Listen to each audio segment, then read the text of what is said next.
तो नमस्कार दोस्तों, अपन वापस आके ग्लास को लेकर पहले अपने टीथ का अध्ययन किया था, लेकिन आज टीथ के बारे में कुछ महत्वपूर्ण फैक्ट और टंग जिसको जीभ कहते हैं इसके बारे में अध्ययन करेंगे।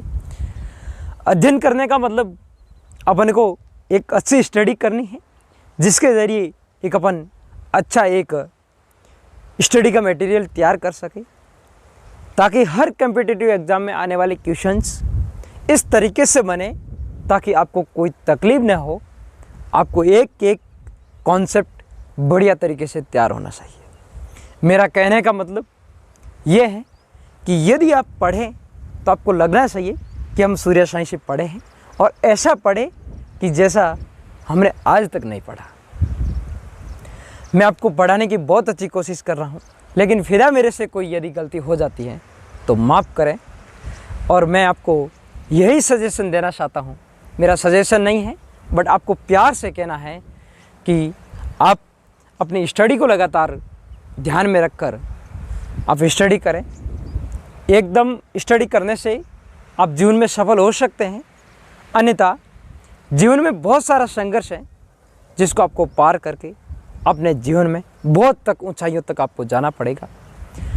यदि आपको संघर्ष करते रहेंगे तो धीरे धीरे आपकी ग्रोथिंग होती रहेगी और आप एक दिन वो आपकी जो सपना है उसको आप पा सकेंगे, उसको आप पूरा कर सकेंगे। तो दोस्तों चलते हैं आज अपन अपना महत्वपूर्ण फैक्ट की तरफ। जो पहले अपन ने टीथ के बारे में अध्ययन कर लिया था, लेकिन टीथ के बारे में मैं आपको एक दो महत्वपूर्ण फैक्ट रह गए थे, मैं आपको बता देता हूँ कि जो हम दांतों की स्टडी को डेंटोलॉजी कहते हैं, और दांत मानव के शरीर में दो बार आते हैं, द्विबार दंती होते हैं, विषम दंती होते हैं, कर्तक, रत्नक, अग्रचर्णक और चवर्णक, और स्थायी दांत 20 होते हैं। ठीक है, कर्तक दांत होते हैं जो स्माइल टीथ, जब भी बच्चा हंसता है तो सबसे बाहर देखते हैं वो स्माइल टीथ जो कर्तक दांत कहलाते हैं, वो 8 होते हैं संख्या में, और स्थायी दांत होते हैं वो मनुष्य में 32 होते हैं। ठीक है, एक अपन देखते हैं एक अवशेषी अंग। क्या देखते हैं? अवशेषी अंग। आपने कभी नाम सुना होगा कि अक्कल के दांत, अक्कल के दांत या अक्कल के डांट। ठीक है, तो वो क्या होते हैं? अवशेषी अंग क्या होते हैं? हमारी साइंस ये कहती है कि ऐसे अंग जो हमारे मानव के शरीर में जिनका कोई काम नहीं है, आजकल वो अवशेषी के रूप में पड़े हैं, और वो वेस्टेज के रूप में पड़े हैं जिनका कोई कार्य नहीं है, उनको अवशेषी अंग कहा जाता है। साइंस ये मानती है। बट अवशेषी अंग के रूप में ऐसे 5 अंग हैं जो साइंस ये मानती है कि अवशेषी है। पहला है जो ये कान का बाहरी जो पिन्ना दिख रहा ना, ये भी अवशेषी है। जो कान का बाहरी पिन्ना, ये अवशेषी, ये कोई काम का नहीं है। साइंस ये मानती है कि ये कोई काम का नहीं है, बट कहते हैं कि ये ध्वनि को इकट्ठा करके कान में सुनने को प्रवेशित करती हैं ताकि ज़्यादा सुनाई दे। ठीक है, कान का पिन्ना।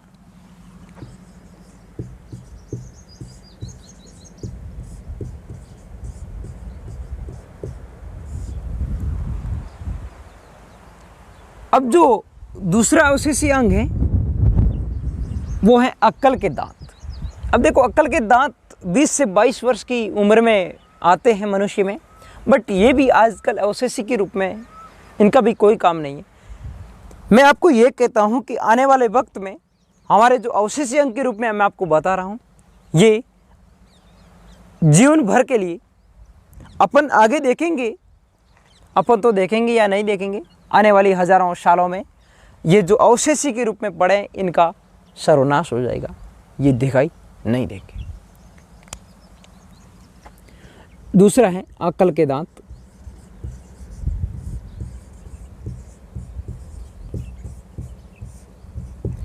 मतलब खत्म होने का मतलब है कि जो भी अपन चीज़, जो भी कार्य नहीं करते, कार्य करने पर चीज़ हमेशा बढ़ती है, और कार्य नहीं करेंगे तो उस पर जंग ही लगेगा। तो जैसे कान का पिन्ना है, ये माना कि कोई काम का नहीं, तो धीरे धीरे ये हट जाएगा। पहले कहते थे कि मानवों में भी पूंछ होता था, अब मानवों में पूंछ होता था, पूंछ का कोई काम भी नहीं है तो हट गया। कहते थे कि सांपों में चलने के लिए पैर होते थे, अब देखो सांपों में पैर होते थे, सांप उनका पैर का यूज़ भी नहीं लेता था। सांप तो अपने जो वो सर्पिका कार सहारे से चलता था, तो सांपों के वो पैर भी ख़त्म हो गई। और तीसरा है, जो आप रीढ़ की हड्डी के पीछे की पूंछ देख रहे हैं, थोड़ा सा एक तिकिला जो नुकीला सिरा है, वो रीढ़ की हड्डी के पीछे का एक नुकीला सिरा जिसको रीढ़ की पूंछ कहते हैं, ये भी एक अवशेषीय अंग है।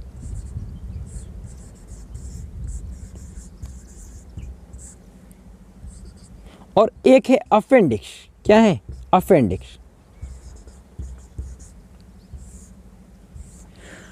देखो अपेंडिक्स क्या है, या कर्मी रूपी परिशिष्टिका भी इसको कहते हैं। ये बड़ी आंत के नीचे एक लगा हुआ पार्ट होता है 1 से 2 सेंटीमीटर का, ठीक है, 1 से 2 सेंटीमीटर या इससे थोड़ा सा बड़ा होता है। इसका मतलब कार्य क्या होता था? पहले मानव था तो ये सारा खाता था।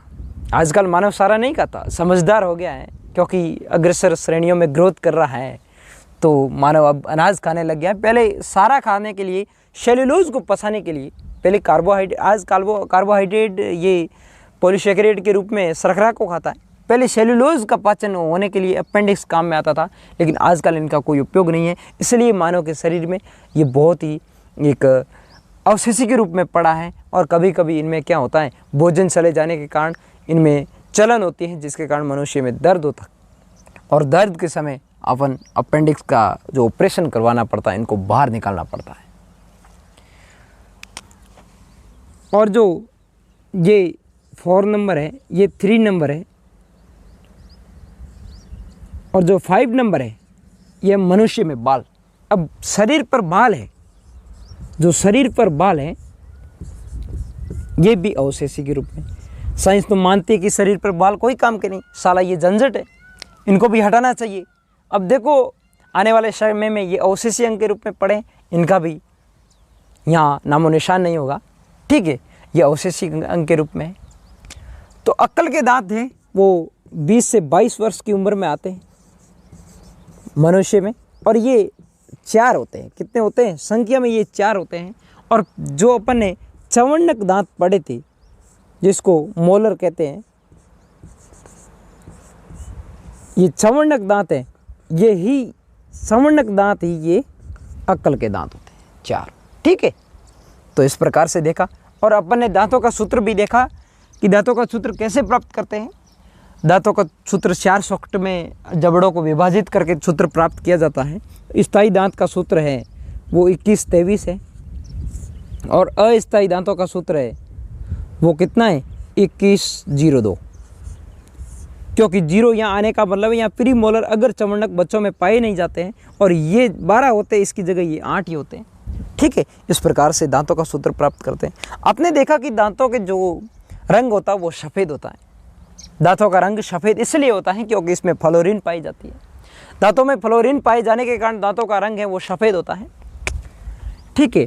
फ्लोरीन की उपस्थिति, किसकी उपस्थिति? F, जिसको फ्लोरीन कहते हैं, इसकी उपस्थिति के कारण दांतों का रंग है वो सफ़ेद होता है। जो लोग ज़्यादा भूमिगतीय जल पीते हैं उसमें फ्लोरीन की मात्रा ज़्यादा होती है, उन लोगों के दांत कभी कभी पीले पड़ जाते हैं। आपने देखे होंगे कई लोगों के दांत है वो थोड़े से ऐसे पीले दिखते हैं। उनका कारण है कि उनमें फ्लोरीन वाला कोई कंपोनेंट है वो ज़्यादा लेते हैं, और उनकी वजह से उनका दांत पीला होने लग गया। और जब पीले दांत होते हैं तो काफ़ी टाइम समय के बाद उनके दांतों का क्षय होना शुरू हो जाता है, और दांत बाद में उसका जो क्षयीकरण शुरू हो जाता है और दांतों का नाश भी हो सकता है। तो इस प्रकार से आप सुरक्षित रहें कि फ्लोरीन वाला ज़्यादा कंपोनेंट आप यूज़ ना करें। तो इस प्रकार से दांतों की स्टडी बहुत ही फैक्ट है, अच्छा फैक्ट है दांत, जिसको पढ़ना चाहिए। अब अपन बात करें हैं जीभ की, किसकी? जिसको टंग या जीभ कहते हैं। पाचन तंत्र में, डाइजेशन सिस्टम में अपन ने सबसे पहले मुख में दांत के अध्ययन कर लिया है। अब अपन जीभ का अध्ययन करने जा रहे हैं, और ये जीभ एक सेंसिटिव ऑर्गन है, ठीक है। तो सेंसिटिव ऑर्गन किसे कहते हैं? ऐसे अंग जो संवेदनशील हो। तो हमारे मानव शरीर में 5 संवेदी अंग है। कितने अंग हैं? 5 संवेदी अंग है।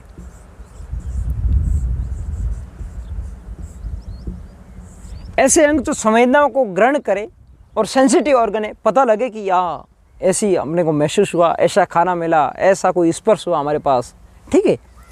तो संवेदी अंग के रूप में पहला है आँख, ये देखने का कार्य करती है। यह क्या करती है? देखने का कार्य। दूसरा है कान, ये सुनने का कार्य करते हैं। क्या करते हैं? सुनने का कार्य करते हैं। तीसरा है जो है त्वचा।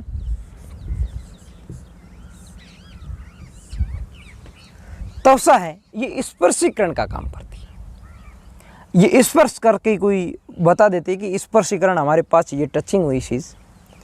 और चौथा है जो है नाक। ये नाक है, ये स्माइल इफेक्ट को अंदर प्रभावित करती है कि ऐसी अपने को सुगंध आई है, ठीक है। और एक है जीभ। जीभ ये महसूस कराती है कि अपने को ऐसा स्वाद मिला है, ऐसा अपने भोजन लिया है। इस प्रकार से ये 5 संवेदी अंग के रूप में कार्यरत है हमारे शरीर में। तो अपन आज किसका अध्ययन करेंगे? आज अपन जीभ का अध्ययन करेंगे, जिसको टंग कहते हैं। ये मानव के मुख में होती है और पाचन में भी बहुत सारे इसका कार्य होता है।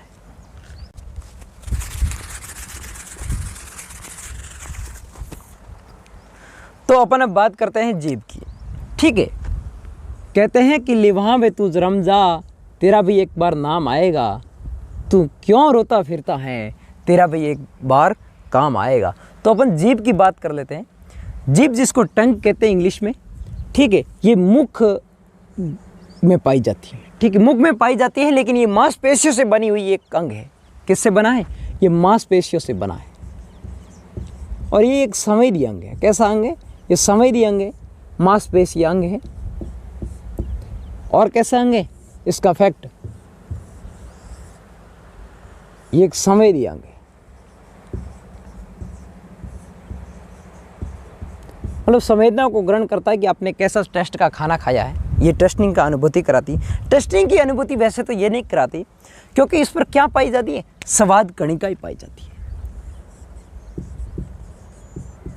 स्वाद कणिकाएं पाई जाती हैं। और ये स्वाद कणिकाएं पाई जाती हैं, ये मानव की जीभ पर बहुत सारी कणिकाएं पाई जाती है। ये हमारे ब्रेन से कनेक्टिव रहती हैं। और ब्रेन से जब ये कणिकाएं कनेक्टिव रहती हैं तो ब्रेन हमारा सबसे जो हमारे शरीर का सबसे महत्वपूर्ण पार्ट है वो ब्रेन है। और वही सब चीज़ों का ध्यान, बोलना, सीखना, ये जो कार्य करना, ये सभी जो अनुभूति करवाता है और कार्य करने की जो अपने को एक अनुभूति देता है वो ब्रेन देता है। तो स्वाद कणिकाएं ब्रेन से कनेक्टिव रहती हैं। और जब भी अपन भोजन लेते हैं, भोज्य पदार्थ, तो अपने को जैसे मीठा प्रदान किया, तो मीठे का टेस्टिंग जब पता लगेगा तो अपने को इस जीभ की स्वाद कणिकाएं ब्रेन से कनेक्टिव रहती है। ब्रेन कहता है कि आपने मीठा भोजन लिया है।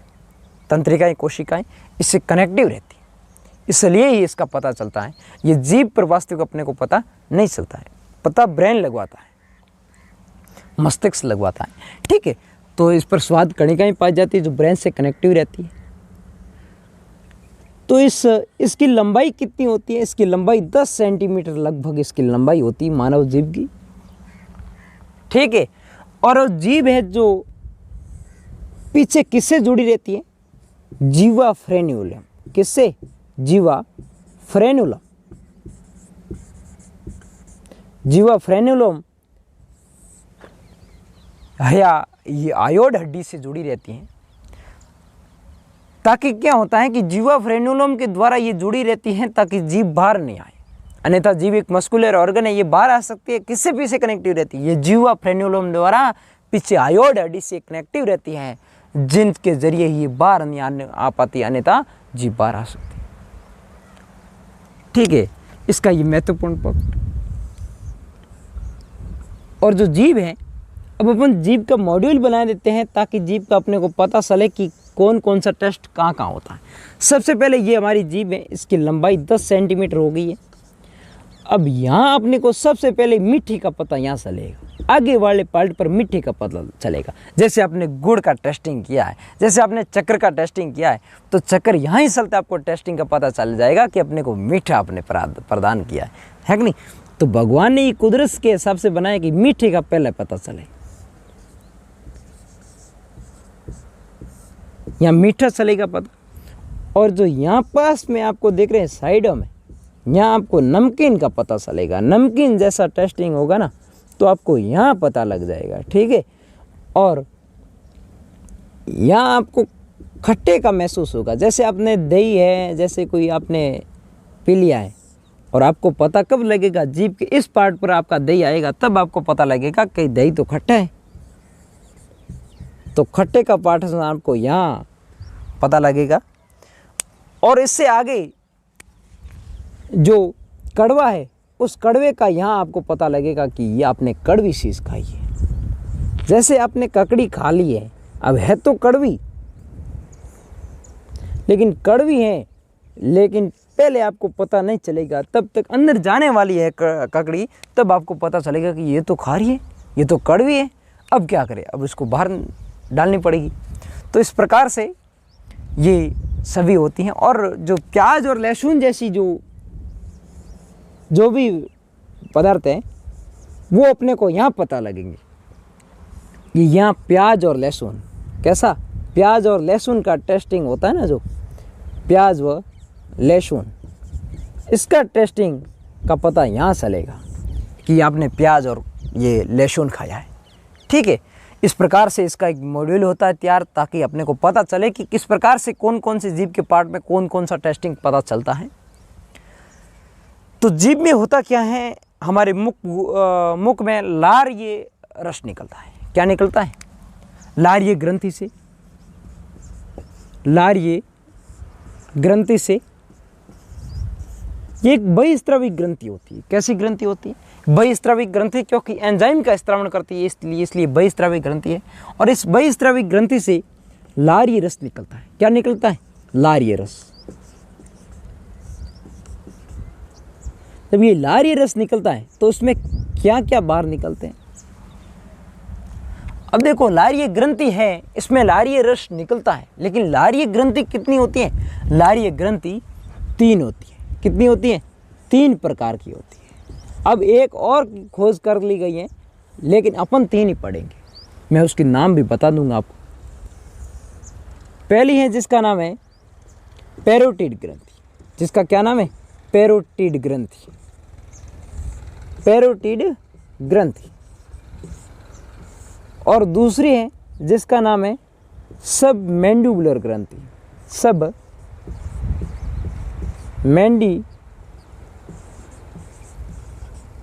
सबमैंडिबुलर ग्रंथि।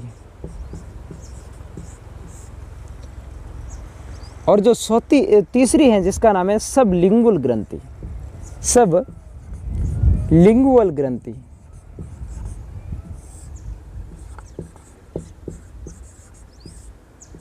ठीक है, ये होती है। पैरोटिड ग्रंथि कहाँ होती है? ये हमारे कान के पीछे होती है।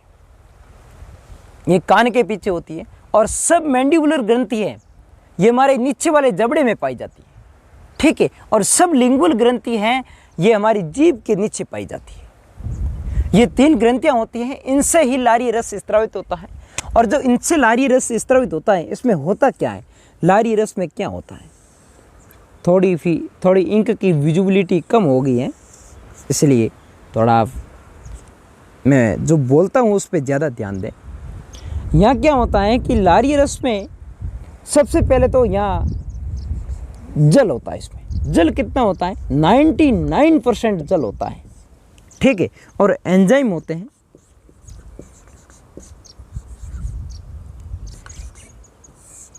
1%। कितना होता है? 1% एंजाइम होता है। देखो, 1% एंजाइम होता है। एंजाइम में होता क्या है? एक तो होता है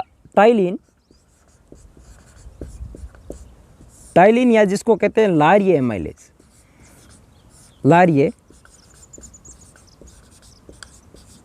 एमाइलेज। ठीक है। और जो दूसरा होता है वो होता है लाइसोसोम।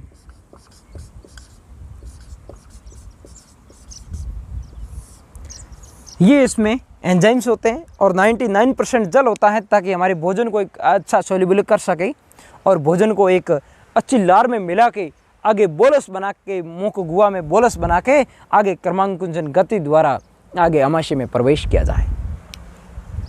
तो 1% एंजाइम में टाइलिन या लार्य एमाइलेज होता है। ये कार्बोहाइड्रेट का पाचन करता है। हम जब भी शर्करा को अंदर लेते हैं तो ये कार्बोहाइड्रेट का पाचन लगभग 30% करता है, और बाद में भोजन को बोलस बनाता है। और बोलस भोजन बना के आगे जब क्रमांकुचन गति द्वारा भोजन पाइप या ग्रास नली के द्वारा अमाशय में इसको भेजने का कार्य करता है, क्योंकि एक बोलस बन जाता है, मतलब एक गीला पदार्थ एक अच्छा रस के टाइप बन जाता है। एक होता है लाइसोसोम। लाइसोसोम क्या करता है, हमारे जो भी अपन भोजन लेते हैं उस भोज्य पदार्थ में यदि कोई बैक्टीरिया है, कोई अन्य प्रकार के कोई भी जीवाणु है, कोई भी अन्य प्रकार के कोई ऐसे जो अपशिष्टीकरण अंदर चाहती है, इनको मारने का काम करता है। ये किल करता है किसको? जीवाणुओं को। ये जो अपशिष्ट पदार्थों को किल करने का कार्य करता है। ठीक है, इस प्रकार से इनका काम होता है। अब अपन पढ़ लेते हैं कि जो लार्ये जो एमाइलेज है, ये कार्बोहाइड्रेट का किस तरह से पाचन करता है।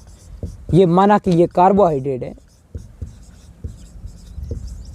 जिनको अपन शर्करा के रूप में लेते हैं, माना कि ये शर्करा है। अब शुगर को इस पर कौन क्रिया करेगा? इस पर टाइलिन क्रिया करेगा, क्योंकि एंजाइम क्रिया करने के द्वारा ही तो अपना भोजन का पाचन होता है। टाइलिन या लार्ये एमाइलेज।